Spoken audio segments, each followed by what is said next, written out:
सतीश बहुत देर में आ रहा है, सो रहा था बैठा हुआ कहीं? ऐसा थोड़ी होता है बेटा, कब पढ़े क्या करेंगे, अगर आप आज बताइए दोनों अमन और अंजलि बतानी कहाँ गए डुगरा।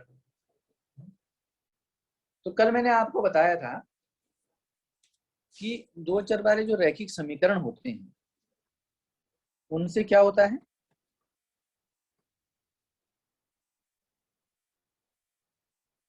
क्या होता है उनसे, एक सरल रेखा खींची जा सकती है।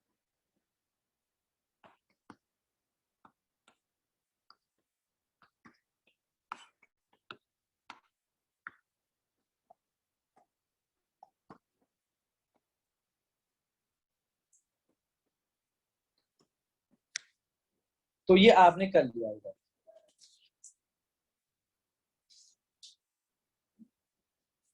मतलब उसके 2-3 हल निकालने हैं और उससे आपको सरल रेखा खींचनी, तो ये आपने कर लिया, कोई दिक्कत इसमें, कोई परेशानी आपको आई क्या है? तो इसको ज्यामितीय निरूपण कहते हैं।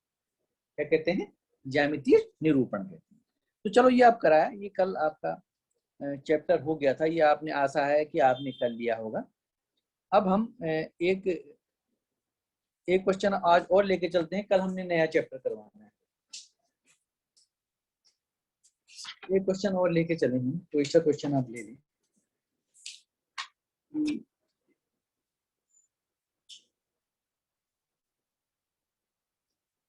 y बराबर 2x,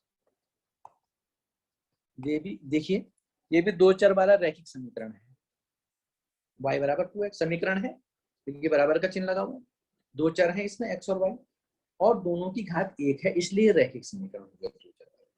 अब इससे भी अगर हम रेखा खींचना चाहें इसके मान, तो इसके हल निकालें भी, 2-3 हल निकालने, 3 ही हल निकालने हैं।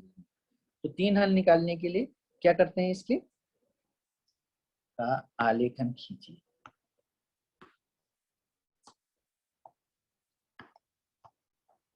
आपने कुछ क्वेश्चन किए इसमें कि नहीं किए? यस सर, किया था सर, भेजा था आपको सर व्हाट्सएप पे। हाँ, तब देखिए इसमें x बराबर -5 रख दीजिए, कुछ भी रख दीजिए मान, जरूरी नहीं कि आपको रूटीन में चलना है कि -1, कुछ भी रख दीजिए आप।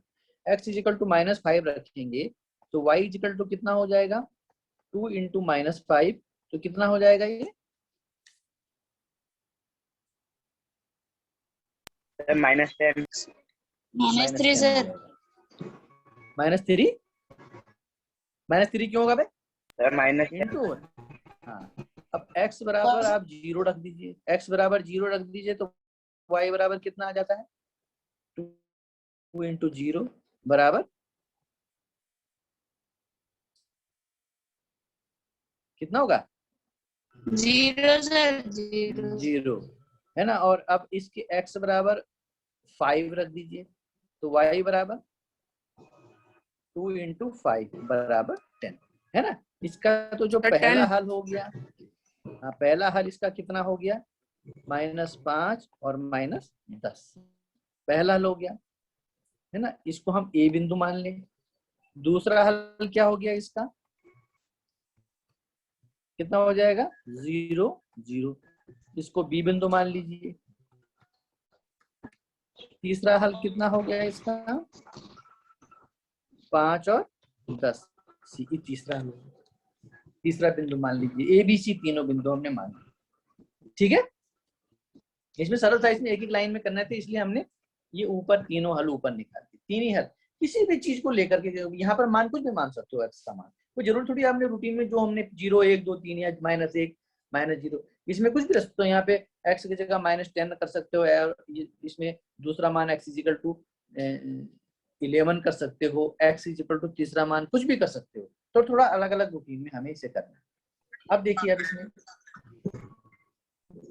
अब इसमें हम जरा सा क्या करें, क्योंकि इसमें छोटे छोटे ये -10 और माइनस, देखो इसमें y में -10 आ रहा है, इसमें y में 10 आ रहा है, तो थोड़ा जो है बड़ा बड़ा हम इसको बनाएं चित्र को, छोटे छोटे पिक्चर बनाने पड़ेंगे, छोटे इसमें वो करने पड़ेंगे। आप ग्राफ कॉपी में आपके पास होगी तो उसमें आप कर सकते हैं। तो सबसे पहले आपको क्या करना है,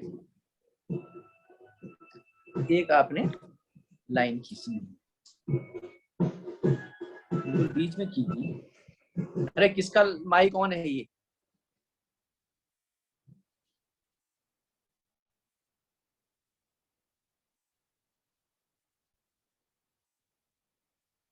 अब इसमें देखिए इस तरफ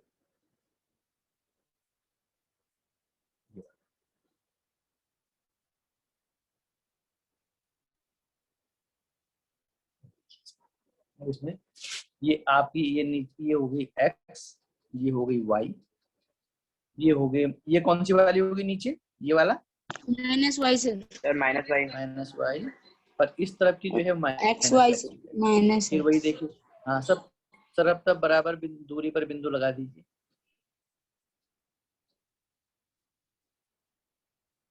इधर भी ये लगे हैं तो कितनी 1 2 3 4 5 6 7 8 9 10, यहाँ पे 1 2 3 4 5 6 7 8 9, यहाँ पे -1 -2 -3 -4 -5 -6 -7 -8 -9 -10, ये भी माइनस में -1 -2 -3 -4 -5 -6 -7 -8 -9 -10, सब तरफ इस तरह से कर देते हैं। पर देखिए पहला बिंदु ए पॉइंट कहां पर जाएगा, कौन से चतुर्थांश में जाएगा, फर्स्ट में, सर, सेकंड में, थर्ड में या फोर्थ में? x के सेकंड में। माइनस पे जाएगा। सर थर्ड में जाएगा सर, थर्ड। सर थर्ड में थर्ड जाएगा, क्वाड्रेंट। थर्ड में जाएगा, थर्ड में जाएगा। कहाँ जाएगा, पहले किस पे चलेंगे हम लोग, -x पे सर। हाँ -x में -5 यहाँ पर ही है, और y की तरफ -y की तरफ 10 है ना, तो बिल्कुल नीचे चलेंगे तो -10 कहाँ पर है, ये तो -10 वाली लाइन ये आ रही है, ये वाली, और -5 की लाइन ये आ रही है। आपको लाइन नहीं खींचनी, आपको केवल क्या करना है, बिंदु, ये बिंदु जो है कितना हो जाएगा, -5 और -10, ये बिंदु हो गया, ठीक है। अब दूसरा बिंदु, ये ए बिंदु है, बी बिंदु देखिए कहां पे आएगा,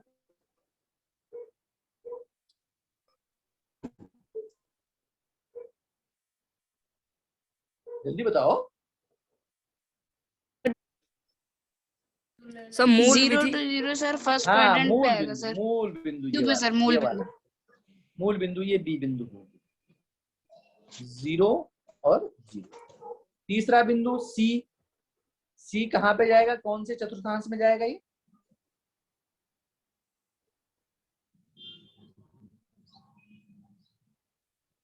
सी कौन से सर चतुर्थांश में फर्स्ट सर जाएगा, ये क्वाड्रेंट। फोर्थ क्वाड्रेंट पे जाएगा। फोर्थ में, sir first quadrant. Sir first. First में दोनों प्लस के हैं, फर्स्ट में तो इसमें x पर 5 यस सर, फर्स्ट में है, और y पर, यस सर, y 10 पर सर, कितना, 10, ये 10 यहाँ बनाया नहीं 10। हमने, तो 5 और 10 की लाइन 10 दोनों जहां पर मिलेंगे तो यहाँ पर मिल रहा है ना, ये वाला, तो ये सी बिंदु है, यस सर। 5 और 10। अब देखिए, अब इन लाइन को देखिए, अब दोनों मिलते हैं कि नहीं मिलते, बिल्कुल सीधे आते हैं कि नहीं, सीधे आना चाहिए, तभी ये जो है हमारा बन पाएगा। अब जब पटरी आप रखोगे तो आपको लग रहा है कि तीनों की तीनों जो है वो बिल्कुल सीधी लाइन है, सीधी लाइन। चूंकि ये रेखा बनती है इसलिए दोनों तरफ एरो लगाना पड़ता है। अब एरो लगाना पड़ेगा, ये समीकरण का मान कितना हो जाएगा, इसको y = 2x, ये सरल है।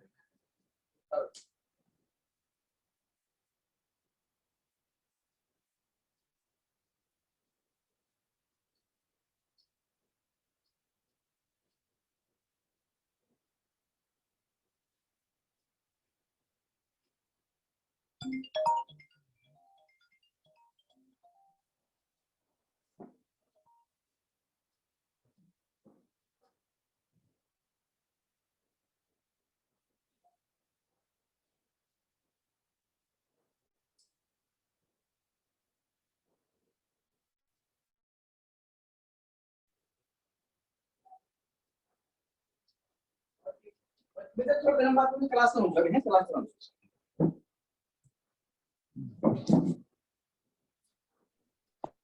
हाँ तो बताओ भाई, हो गया ना ये, थोड़ा देर बाद से है? अच्छा स्क्रीन हट गई,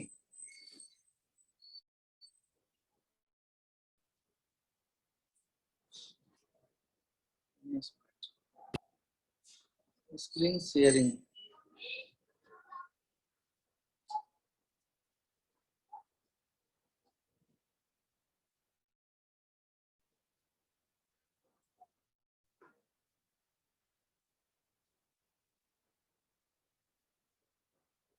अब आ गई? अरे आ गई अब? Yes sir. हेलो, हाँ ठीक है। तो इस तरह से बेटा इनको चित्रों को बनाना है, कोई भी चित्र आप ले लोगे। कल से मैंने यूक्लिड का एल्गोरिथम नया चैप्टर पढ़ाना है, इसलिए आपका ध्यान रखिए, ज्यामिति का परिचय यूक्लिड वालों का, तो थोड़ा सा ध्यान रखिए, हल्का सा पढ़ाना है। उसके बाद फिर आपका रेखाएं आ जाएंगी, जिसमें एक क्वेश्चन कोई सा भी और देख लीजिए। एक हमारे पास क्वेश्चन नंबर 2, इसमें देख लीजिए, 2 + 3y = 7। ये इसमें जो है फिर वो आलेख बनाना है।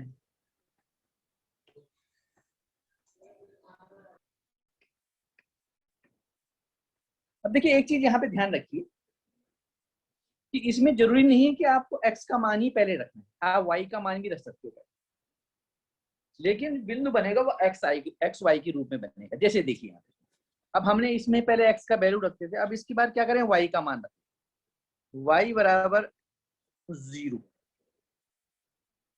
रखें।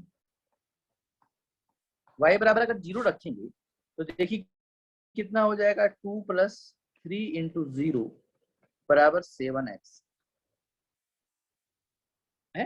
अब यहाँ पर आप देखिए ये हो जाएगा 2 + 0 = 7x। तो x बराबर कितना हो जाएगा, 2/7। हमको ये मान नहीं चाहिए, हमको मान ऐसे चाहिए कि जो पूर्ण संख्या, ये पूर्ण संख्या नहीं आती, ठीक है। अब देखो हमको y के ऐसे मान रखने हैं कि यहाँ पर जो 2 की जगह 7 के पहाड़े में आएगी, 2 की जगह 7 के पहाड़े में, जैसे 7 आ जाए, ऊपर 14 आ जाए, 21 आ जाए, तो तभी तो ये पूरी संख्या हो पाएगी। तभी मुझे ये बताओ कि यहाँ पर जो है y का मान हम कैसे रखें कि ये यहाँ पर जो है इन दोनों का जो बायां पक्ष है, ये बायां पक्ष है, ये 7, 21 इस तरह से आ जाए। y का मान कोई ऐसे बता सकते हो? सर y का मान सर 4 सर 7। सर y का मान 7। 7 या सर 7। 21 नहीं, 7 रखोगे तो y का मान अगर 7 रखोगे तो यहाँ देखो 7 या 21 और 2 23 हो जाएगा, तो 7 का भाग 23 में थोड़ी, सर हमको तो 7 वहाँ सर 7 7 सर 5 सर 4 4 4 7 या 15, हाँ हाँ हाँ, इतना, ठीक है ठीक है ठीक सर है, 4 4 आए। दूसरा मान, उसका मान 4 रखने से क्या आएगा, उसका मान बताओ।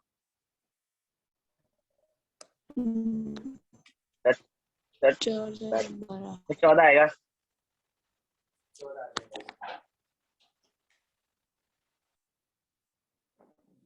हाँ तो देखिए इसमें ऐसा कोई ये मान तो हमें, ये मान तो हटाना पड़ेगा, इसका ये मान तो जरूरत ही नहीं है हमको, इसको तो हम रख ही नहीं सकते। तो देखिए इसमें y = 4 रखें, जब y बराबर हम 4 रखेंगे तो 2 × 3 × 4 = 7x। देखो तो 2 × 12 = 7x। तो देखिए x बराबर 7 को यहाँ से अगर हटाना चाहेंगे तो ये 14/2 7 हो जाएगा, 7 यहाँ बटे में चला आएगा, पक्ष चेंज हो गया इसका, तो 7 × 7 7 × 2, तो x का मान कितना आ गया 2, y का मान कितना रखा था 4, तो जो पहला हल कितना हो जाएगा भाई, पहला हल बताइए। 4 4 7 4 और 2 सॉरी और बताओ कोई। 4 और 2 आएगा सर। सर 2 और 4। 2 और 4 होगा, हाँ क्योंकि x का मान पहले आता है। अब देखिए, अब दूसरा हम y बराबर दूसरा क्या मान रखें, अब 4 ही के क्रम में रखना पड़ेगा, पहला का मान 4 रखा है तो दूसरे का मान यहाँ पर y की जगह 8 रखिए, नहीं 8 रखोगे तो आएगा ये 8 4 3 12 8 3 24 और तो 26 नहीं। अब कितना नो रखेंगे सर। भाई y का मान बताइए आप, फिर दूसरा मान है कितना 9 9 3 27 और 2 29 नहीं 9 भी नहीं रखेंगे 5 3 15 2 17 6 3 18 और 2 20 7 3 21 और 2 23 8 3 24 और 2 27 24 2 26 9 3 27 और 2 29 10 3 30 और 2 32 7 3 14 7 3 21 21 आ पाएगा 21 कब आएगा भाई 21 नहीं आएगा दूसरा मान कौन सा निकलेगा इसका जल्दी बताइए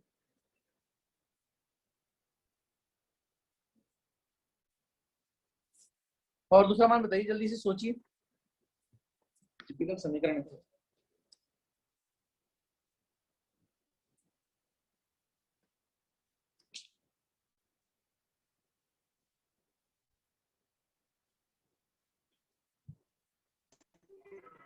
सर 14 रखने पे नहीं आएगा सर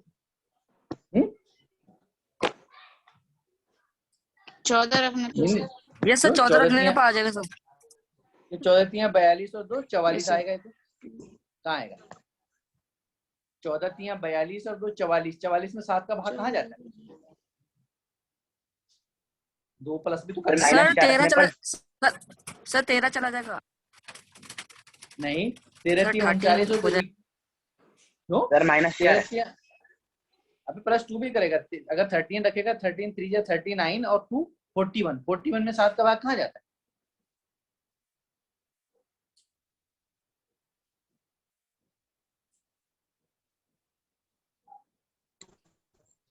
15 रखने पर 15 अरे 45 47 15 3 45 तो 47 में 7 का भाग कहाँ जाता है चलिए तो ये टिपिकल क्वेश्चन हो गया इतना बड़ा क्वेश्चन नहीं आएगा इसका मान बड़े बड़े मान हो जाएंगे तो चलिए इसका मान इसे छोड़ देते हैं हम लोग इसको नहीं करते ठीक है ना ये बड़ा बड़ा मान इतने बड़े मान को हम दर्शाएंगे भी कॉपी में कैसे जब बड़े बड़े मान आ जाएंगे 25 26 आ जाएगा तो 25 26 को हम बिंदु कैसे दिखाएंगे इसको ठीक है ना इसको नहीं दिखा सकते हम लोग यस सर हाँ तो इस पे नहीं कर सकते हैं अब जैसे आपको अब ये क्वेश्चन इस तरह से दिया हुआ है आपको ये क्वेश्चन चलो इसमें तो आपको नहीं आ पा रहा इसे छोड़िए आप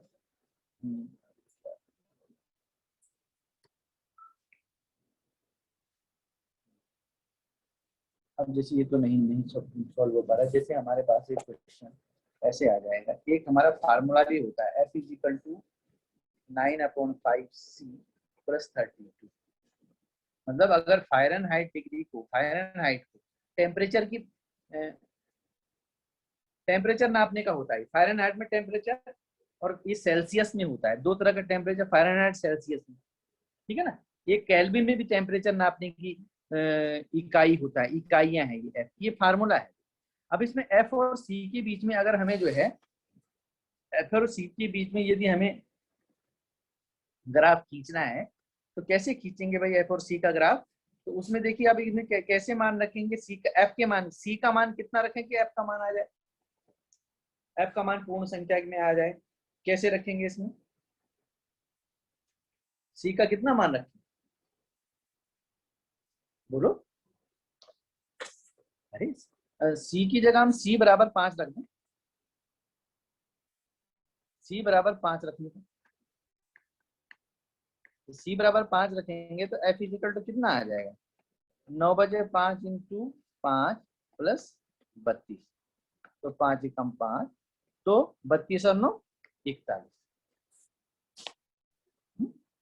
हो गया ना अच्छा अब की बार C बराबर अब 10 रखना पड़ेगा क्योंकि पूर्ण संख्या तभी आएगी जब C जो है वो 5 10 15 5 का यहाँ पे कटना चाहिए C रखने पे C बराबर 10 रखेंगे तो F इजिकल टू कितना हो जाएगा 9/5 × 10 + 32 5 दूनी 10 अबे देखिए 2 × 18 और 32 कितना हो जाएगा 50 हो गया ना C बराबर 15 रखने का F बराबर कितना हो जाएगा 9/5 × 15 + 32 5 इसे 5 × 15 9 × 27 और 32 कितना होता है 27 और 2 29 57 सर 59 है सर 59। 59। अभी 3 मान आ गए। 50 मान आप थोड़ा सा ये आ तो गए 15। अब कैसे रखेंगे, इसमें ग्राफ कैसे बनाएंगे? माना इन दोनों के बीच एफ एफ और इसका फारेनहाइट और सेल्सियस के बीच में अगर ग्राफ देखिए, ये भी 2 चर वाला का रैखिक समीकरण है, तो इससे भी रेखा खींची जानी चाहिए भाई। अब देखो तो जरा आप बनाओ तो जरा, अब इसके 3 हल हल कौन से निकल गए इसका? देखो इसका जो पहला हल है, पहला देखिए इसमें, पहला हल कुछ भी रख दीजिए इसमें, 5 41। दूसरा हल इसका रख दीजिए 10 50। और तीसरा हल क्या हो जाएगा इसका? 15 और 59। ऐसा है। अब देखिए इसके लिए ग्राफ बनाएंगे, छोटा ही ग्राफ बनाया हमने इसमें। अब क्या करें फिर वही, अरे क्लास में हो? Yes sir. प्लीज, हाँ बोलते भी रहो। Yes sir. हाँ अभी देखिए बनाइए इसको हम, अगर एक कॉपी बड़ा सा बनाए, देखो इसमें कौन सा धनात्मक वाली है ना दोनों, ऋणात्मक कोई नहीं है। तो ऋणात्मक कोई नहीं है, तो अब इसको ऐसा करो आप कि दोनों प्लस अक्ष वाला बनाओ, दोनों पॉजिटिव अक्ष वाला बनाना है। दोनों क्या बनाएंगे? पॉजिटिव अक्ष वाला बनाएंगे।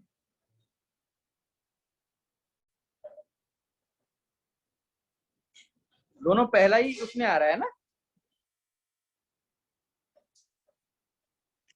ये पहले ही उसमें आ रहा है, प्रथम चतुर्थांश में ही आ रहा है। अब इसमें देखिए, अब इसमें x में कितना है सबसे बड़ा? x में तो जो है 15 तक जा रहा है, y x में 15 तक जा रहा है। देखो इसको हम क्या करते हैं, इसको हम x मान लें, इसको y मान लें, दोनों धनात्मक के हैं इसलिए हम। अब देखो x में 15 तक है, देखो तो इसमें 15 कैसे करेंगे? एक हो रहा है इसमें 1 2 3 4 5 6 7 8 9 10 11 12 13 14 15 हो रहा है।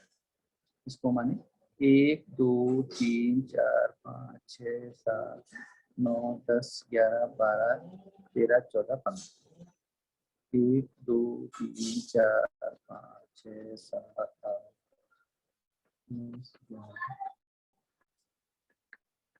बनाइए, इसमें ऊपर भी बनाइए जरा।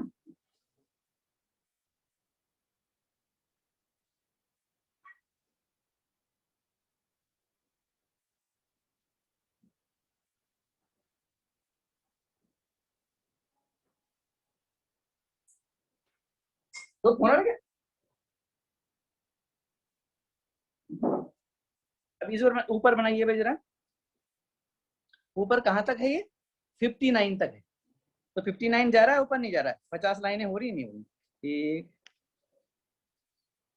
1 2 3 4। अरे क्लास में हो अभी? Yes sir. हेलो, अच्छा हो, टाइम भी होने यस वाला है सर। बेटा। जी 1 सर। 2 3 4 5 6 7 8 9 10। 50 नहीं हो पाएगा ये 50 नहीं हो पाएगा भैया। तो इसका ऐसा करो बेटा, जब 50 इतना बड़ा होता है तो इसको ऐसा करो कि इसमें 2 2 करके करो। इसमें इधर ऐसा कीजिए 2 4 6 8 10 12 14 16 18 20 22 24 26 28 30 32 34 36 38 40 42 44 46 48 और 50 हो गया ना ऐसा करके? 2 2 का। अब इसमें अगर ऐसा करेंगे कि जैसे 45 आता है, बीच वाली चीज आती है, 34 और 36 के बीच में 35 आता है, तो 35 बिल्कुल बीच में ले लेंगे हम लोग। समझ रहे हो ना? जैसे 31 आता है तो 30 और 32 के बीच में 31 बिल्कुल बीच में। मेरी बात समझ रहे हो? जी सर। अरे समझ गए? हाँ।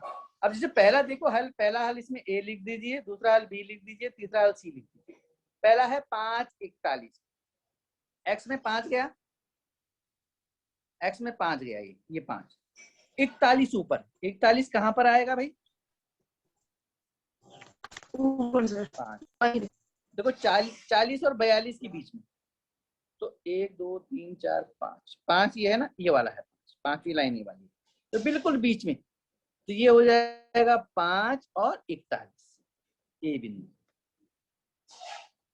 हो गया ना, ये बिंदु। दूसरा बिंदु कितना है? बी 10 50, दूसरा 10 50, इसमें 10 गया, 50, 50 कहाँ हो रहा है? 50 बिल्कुल ऊपर, 10 वाले को अगर उठाते जाएंगे उठाते जाएंगे उठाते जाएंगे, 50 कहाँ हो रहा है? 50 ये हो गया, ये बिंदु 10 50 है ना। तीसरा बिंदु 59, तो इसको आगे बढ़ा दीजिए भाई, 50 52 54 56 58 और 60 ये है ना। और तीसरा बिंदु कितना है? 15 59, 15 यहाँ तक गया, इसी लाइन को लास्ट में उठाते जाए तो 59, ये ऊपर जाए, ये 15 50 ये वाली लाइन है, और ये 59 में 59 कहाँ पर होगा? 58 और 60 बीच में 59 ये वाला हो जाएगा, तो 59 यहाँ पे हो जाएगा, तो ये 15 और 59, ये सी बिंदु आ गया इतनी। अब देखिए ये दो चर वाला समीकरण, क्या इससे हम एक लाइन खींच सकते हैं? नहीं खींच सकते। तीनों बिंदुओं को आप मिलाने का प्रयास कीजिए, ये बिंदु ये बिंदु और ये।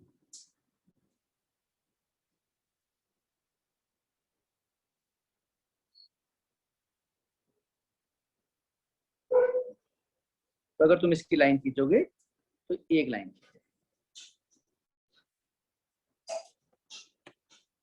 ठीक है ना। यहाँ पे तो थोड़ा सा गड़बड़ होता है इसके लिए, लेकिन अगर आप इसको लाइन खींचोगे बिल्कुल एक्यूरेट, तो एक लाइन बनेगी।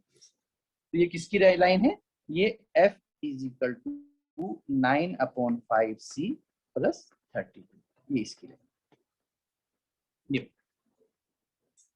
फारेनहाइट और सेल्सियस के बीच जो लीनियर इक्वेशन ये खींची। तो अब आपको ये लगता है कि जो दो चर वाले रैखिक समीकरण होते हैं उससे हम केवल एक हल देखा सकते हैं, ठीक है। यस बना दिया आपने? ये यस सर। बना दिया, बस ठीक है बेटा, इनको प्रैक्टिस करो इन्हीं क्वेश्चन को। और कल मैंने आपको नया चैप्टर शुरू कराना है, यूक्लिड वाला, ठीक है ना। ये नया चैप्टर है आपके लिए, इसमें बस कुछ थोड़ा सा कुछ परिभाषाएं, इसकी कुछ परिभाषाएं हैं, कुछ इसमें नियम है, इसकी अवधारणाएं जिन्हें कहते हैं, और यही नियम आपको कल बताएंगे, ठीक है। चलो ठीक है फिर, okay, thank you sir. Good evening sir. Good. Sir.